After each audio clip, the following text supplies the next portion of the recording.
খাচ্ছে কিন্তু গিলছে না।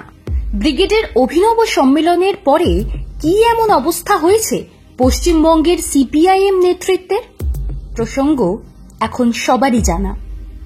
ব্রিগেডের বক্তা ছিলেন না মীনাক্ষী মুখার্জি।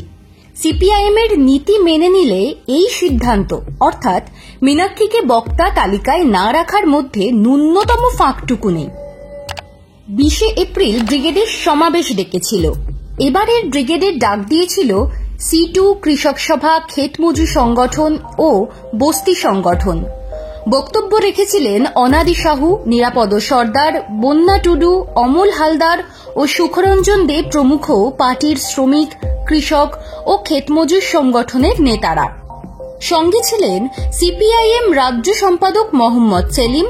সোজা কথায় মীনাক্ষীর বক্তা থাকার কথা নয়, ছিলেনও না। কিন্তু সেই ঘটনা প্রবলভাবে বিতর্কের জন্ম দিয়েছে।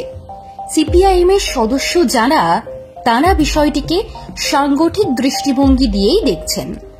কিন্তু সদস্যের বাইরে একটা বড় অংশের সমর্থক কুল রয়েছে।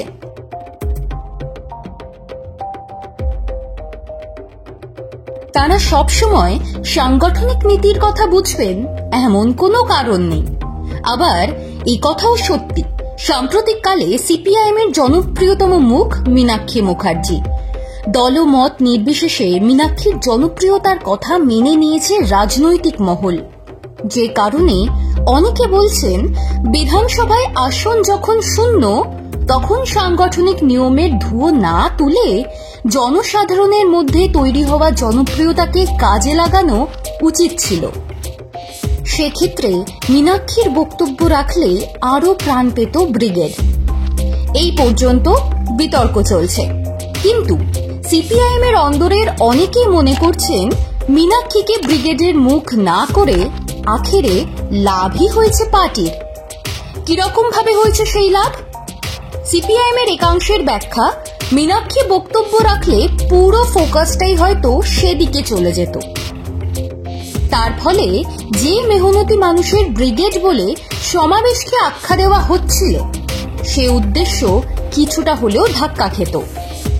একই সঙ্গে ব্যক্তির আগে প্রতিষ্ঠানের যে আদর্শ কমিউনিস্টরা বহন করে আসছে, তাতে কোথাও না কোথাও বাধা পড়তই। দ্বিতীয়ত, মীনাক্ষী মুখার্জি বক্তব্য না রাখায় আরও একটা মহালাভ হয়েছে সিপিআইএম এর। 20 এপ্রিলের ঐতিহাসিক সমাবেশে বাকি সব বক্তাকে ছাপিয়ে সাধারণ কর্মী সমর্থক থেকে সোশ্যাল মিডিয়ায় ব্রিগেডের বক্তাদের মধ্যে যাকে নিয়ে সবচেয়ে বেশি চর্চা চলেছে, তার নাম বন্যা টুডু।